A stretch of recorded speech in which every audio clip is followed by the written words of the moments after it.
How's it going, everyone? Welcome back to the channel. Today I'm going to be showing you how to reset your oil maintenance light on a 2008 to 2012 Honda Accord. So you're going to turn on the ignition. So if you were due for an oil change, you would have the percentage displayed right over here. Since this guy's doing it a little bit earlier, we're going to go ahead and toggle the button right here until we see that. Right, so there you go. At this point, you're going to press and hold the button. You're going to wait for it to start flashing.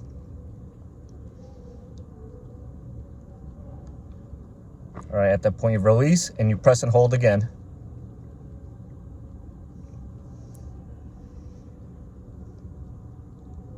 And just like that, you're done. All right, guys, thanks for watching. Please don't forget to like the video and subscribe to the channel so you don't miss out on any future content just like this.